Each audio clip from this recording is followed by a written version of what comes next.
आज हम देखने वाले हैं एक ऐसे भजन के बारे में जिस भजन ने बचपन से हमें संभाला है।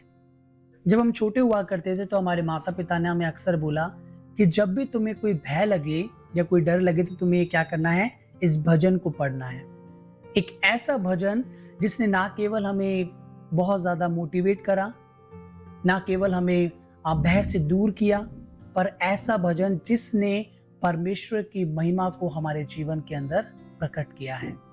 परमेश्वर हमसे प्रेम करते हैं और परमेश्वर के प्रेम को हम इस रीति से देख सकते हैं मेरे प्रियो, कि परमेश्वर ने अपने लोगों के द्वारा हमसे बहुत सुंदर बातें कही हैं। जब आप पूरे वचन को पढ़ते हैं, चाहे वो भजन को आप पढ़ें या फिर आप प्रकाशित वाक्य को पढ़ें या फिर आप उत्पत्ति को पढ़ें या फिर आप बाइबल की किसी भी किताब को पढ़ें, परमेश्वर हर एक किताब के द्वारा हमसे क्या करते हैं, बात करते हैं। ये भजन ऐसा भजन है जिसने बहुतों के जीवन को सांत्वना दी है। एक ऐसा भजन जिसने राष्ट्रों को शांति दी है। एक ऐसा भजन जिसने बहुतों के जीवनों को संभाला है मेरे प्रिय। और जब आप इस भजन को पढ़ते हैं तो हमें कई बार लगता है कि जो भजन है ये किसी चरवाहे के लिए लिखा गया भजन है।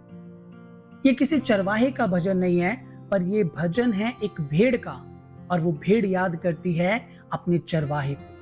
एक ऐसे चरवाहे को जो सच्चा चरवाहा है मेरे प्रियो। एक ऐसा चरवाहा जिसके साथ चलने में हमें कोई भय नहीं लगता।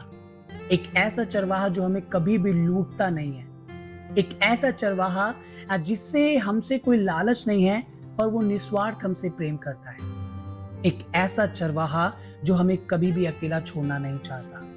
मैं बात करने वाला हूं आज भजन संहिता 23 के बारे में, जिसको हम बहुत मसीह परिवारों के अंदर बहुत ज्यादा पढ़ा जाने वाला भजन है। बहुत ज्यादा चर्चिस के अंदर प्रचार किए जाने वाला भजन है। एक ऐसा भजन जो एक भेड़ अपने चरवाहे के लिए लिख करके कहती है। क्या कहती है? पहला पद उसका लिखा है भजन 23 का, यहोवा मेरा चरवाहा है, मुझे कुछ घटी ना होगी। एक भेड़ परमेश्वर से कहती है, यहोवा मेरा चरवाहा है, मुझे कुछ घटी ना होगी। उसके बाद कहता है, वो मुझे हरी हरी चराइयों में बैठाता है, वह मुझे सुखदायी जल के झरने के पास ले चलता है, वह मेरे जी में जी ले आता है। पता है आपको भेड़ क्या कह रही है? यहाँ पर भेड़ अपने चरवाहे के लिए कहती है, यानी राजा दाऊद यहाँ पर अपने आप को परमेश्वर की भेड़ कहकर के संबोधित करता है, और वो याद करता है अपने परमेश्वर यहोवा को कि वो कैसा भला चरवाहा है। वो कहता है, जब तक यहोवा मेरा चरवाहा है मुझे कोई घटी नहीं होगी। क्यों? क्योंकि चरवाहे का काम है भेड़ों का पेट भरना। वो उनका हर हाल में पेट भरता है और उसके बाद उन्हें हरी हरी ऐसी जगहों पर लेकर के जाता है जहां पर उन्हें चराइयां मिलती, जहां पर उन्हें भोजन मिलता है। भोजन से मतलब क्या है? यानी कि उनको जीने के लिए एक ऐसा सोर्स मिलता है मेरे प्रियो कि वो आगे का जीवन जी सकते हैं। उसके बाद लिखा है, वो मेरे जी में जी ले आता है। वो भेड़े जब परेशान होती हैं, दुख में होती हैं, तकलीफ में होती हैं, रो रही होती हैं, बिलख रही होती हैं, वो समय चरवाहा क्या करता है? उनकी जी में जी ले आता है। उसके बाद कहता है, धर्म के मार्गों में वो अपने नाम के निमित्त मेरी अगुवाई करता है। उन पदों पर जहां पर बहुत मुश्किलात आती हैं, उन पदों पर जहां पर भेड़ अकेले नहीं चढ़ पाती या चल पाती है, वो क्या करता है? वो समय पर जब भेड़ें कुछ बुजुर्ग होती हैं, वो भेड़ें जब कुछ गर्भवती होती हैं, तो चरवाहा क्या करता है? जब वो ऐसे मार्गों पर नहीं चल पाती तो उन्हें उठा करके अपने कंधों पर ले लेता है और क्या करता है? उनको उस जगह से क्रॉस कराता है। इसलिए यहाँ पर दाऊद कहता है कि वो धर्म के मार्गों में अपने नाम के निमित्त मेरी अगुवाई करता है। उसके बाद कहता है, चाहे मैं घोर अंधकार से भरी हुई तराई में होकर चलूं तो भी हानि से ना डरूंगा। क्यों नहीं डरूंगा? क्योंकि तू मेरे साथ रहता है। कैसा भी अंधकार, कैसा भी ऐसी परिस्थिति जब पूरी तरीके से ब्लैकआउट हो, जहां पर भय हो, डर हो, घबराहट हो, भेड़ियों के मार और फाड़ने का डर हो, वो समय पर वो कहता है कि मैं नहीं डरूंगा। क्यों नहीं डरूंगा? क्योंकि वो मेरे साथ रहता है। आज आपके और मेरे साथ कौन है? मेरा और आपका परमेश्वर है। वो आपको और मुझे कभी अकेला नहीं छोड़ेगा। उसके बाद कहता है, तेरे सोटे और तेरी लाठी से मुझे शांति मिलती है। चरवाहा जब भी अपनी भेड़ों को वो उस लाठी से या उस सोटे से मारता है तो वो उनको ऐसे नहीं मारता कि वो मर जाएं, पर वो क्या करता है, उनके जीवन के लिए उनकी ताड़ना करता है।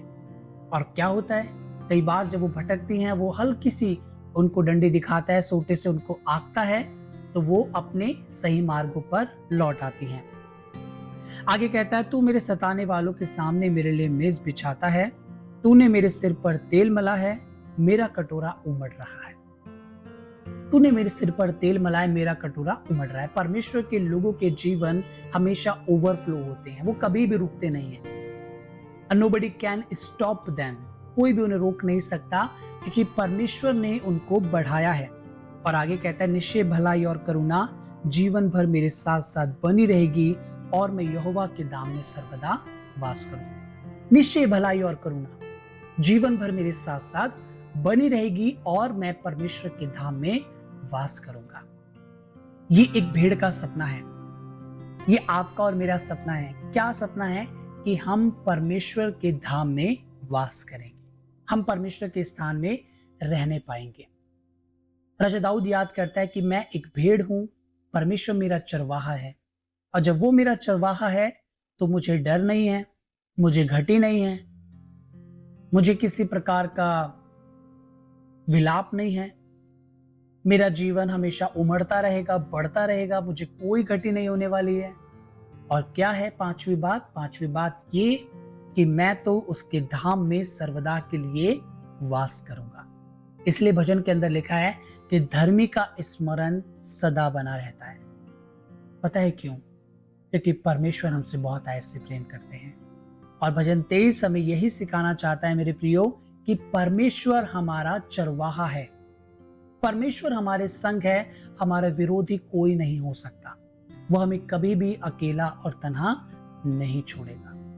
प्रभु आपकी सहायता करे, प्रभु आपकी अगुवाई करे और आपको बहुत आयत से बढ़ाए, और भजन 23 आपके जीवन के लिए आशीष का भजन बने, और आप यूं ही प्रभु में बढ़ते जाएं, प्रभु में ओवरफ्लो होते जाएं, और प्रभु के धाम में आप सर्वदा के लिए वास करें। प्रभु आपको बहुत आयत से आशीषित करे। आमीन।